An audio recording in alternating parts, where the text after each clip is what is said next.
প্রিয় দর্শক বন্ধুরা, এই মুহূর্তের জন্য উঠে আসছে গুরুত্বপূর্ণ একটি খবর আপডেট। সর্বোচ্চ ন্যায়ালয় সুপ্রিম কোর্টের বিগ ব্রেকিং নিউজ আপডেট।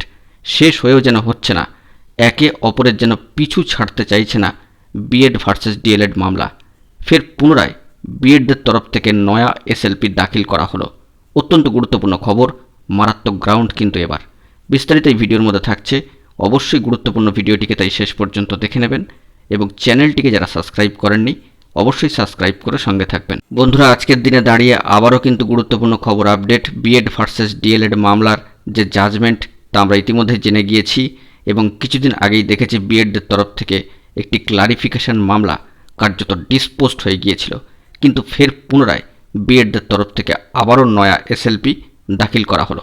সরাসরি অন স্ক্রিনে আপনারা ডায়েরি নম্বর দেখতে পাচ্ছেন এবং কেস ডিটেলস কিন্তু দেখতে পাচ্ছেন। 39986 of 2023 Arnab Ghosh versus union of India. অত্যন্ত গুরুত্বপূর্ণ মামলা। এবার কিন্তু সরাসরি পশ্চিমবঙ্গ থেকে এই এসএলপিটি দাখিল করা হলো। পুনরায় ডায়েরি নম্বরটি বলে দিচ্ছি, 39986 of 2023 Arnab Ghosh versus union of India. মামলাটির যে স্ট্যাটাস বর্তমানে পেন্ডিং অবস্থায় রয়েছে। দেখতেই পাচ্ছেন অর্ণব ঘোষ খুব পরিচিত একটি মুখ এবং পশ্চিমবঙ্গের তরফ থেকে এই মামলাটি কিন্তু করা হয়েছে। সম্মানীয় অ্যাডভোকেট রয়েছেন নেহা রাঠি মহাশয়া। সেক্ষেত্রে ক্লারিফিকেশন মামলায়ও কিন্তু একই সম্মানীয় অ্যাডভোকেট ছিলেন নেহা রাঠি মহাশয়া এবং পশ্চিমবঙ্গ রাজ্য থেকে এই মামলাটি অর্থাৎ এসএলপিটি কিন্তু দাখিল করা হয়েছে এবং দেখে নিন সরাসরি ফিল্ড নম্বর হচ্ছে 26/9/2023 তারিখ 3:17 PM এই মামলা কিন্তু দাখিল করা হয়েছে। এবার যে বিষয়টা আসছে সেটি হচ্ছে মারাত্মক একটি গ্রাউন্ড থেকে এই এসএলপি কিন্তু দাখিল করা হয়েছে। যে বিষয়টি জানা যাচ্ছে যে 36321 of 2023 এই যে গুরুত্বপূর্ণ ক্লারিফিকেশন মামলা, সেই কেসের অর্ডার হয়েছে 22/9/2023 তারিখে, যেটি কিন্তু কার্যত ডিসপোজড হয়ে গিয়েছিল। সেই ক্লারিফিকেশন মামলায় যে জাজমেন্টটি এসছে সেই জাজমেন্টকে কার্যত পুনরায় চ্যালেঞ্জ করে এই নয়া এসএলপি কিন্তু দাখিল করা হলো, যেটা ফাইলিং ডেট হচ্ছে 26/9/2023 তারিখ। আরও একবার জানিয়ে রাখি যে ক্লারিফিকেশন মামলার ফলাফল উঠে এসেছিল, জাজমেন্ট, মামলাটি ডিসপোজড হয়ে গিয়েছিল। সেই মামলার জাজমেন্টকে পুনরায় চ্যালেঞ্জ করে পশ্চিমবঙ্গ রাজ্য থেকে এই নয়া এসএলপি কিন্তু দাখিল করা হলো। সেক্ষেত্রে এই যে নয়া এসএলপি দাখিল করা হয়েছে, আজকেই এই মামলার একটি আইএ নম্বর কিন্তু ফাইল আপ হয়েছে। সেটিও আমরা সরাসরি অন স্ক্রিনে গিয়ে ডিটেলসে দেখে নেওয়ার চেষ্টা করব।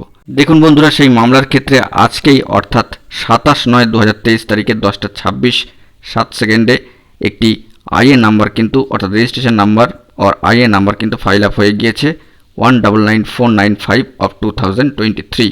যে বিষয়টি জানা যাচ্ছে যে 15 রুল 5 অনুযায়ী সেক্ষেত্রে বিএডদের এই ক্লারিফিকেশন মামলায় জাজমেন্টকে চ্যালেঞ্জ করেই কিন্তু এই মামলাটি করা হয়েছে এবং এখানে সম্মানীয় অ্যাডভোকেটের নামটিও কিন্তু দিয়ে দেওয়া রয়েছে। সেক্ষেত্রে এই যে নয়া এসএলপি দাখিল করা হলো মামলার যে ডিসপোজড হয়ে গিয়েছে সেই জাজমেন্টকে চ্যালেঞ্জ করে, সেক্ষেত্রে এই নতুন এসএলপি আবার খারিজ হয়ে যাবে কিনা অর্থাৎ ডিসপোজড হবে কিনা কিংবা থাকবে, এই মামলা চলবে, কারা জিতবে কারা হারবে তা কিন্তু এখন সময় সাপেক্ষ ব্যাপার। আবারও আমাদেরকে সর্বোচ্চ ন্যায়ালয় সুপ্রিম কোর্ট অফ ইন্ডিয়ার যে কেস ডিটেলস এবং ওয়েবসাইট সেই দিকে কিন্তু তাকিয়ে থাকতে হবে। অর্থাৎ একে অপরের পিছু যেন ছাড়ছেই না এই বিএড ভার্সেস ডিএলএড মামলা। দেখা যাক এক্ষেত্রে মামলাটির গতি প্রকৃতি কোন দিকে গড়ায়। আমাদের কিন্তু অবশ্যই সেই দিকে চোখ থাকবে এবং গুরুত্বপূর্ণ আপডেট পেলে তৎক্ষণাৎ আপনাদের মাঝখানে তুলে ধরার চেষ্টা করব। এইভাবে অথেন্টিক এবং ডকুমেন্টারি যে সমস্ত নিউজগুলি আছে সেগুলিকে সামনে রেখেই। বন্ধুরা, এখন এই পর্যন্তই। গুরুত্বপূর্ণ আপডেটগুলি পাওয়ার জন্য অবশ্যই তাই এখনই চ্যানেলটিকে সাবস্ক্রাইব করে নিয়ে সঙ্গে থাকবেন।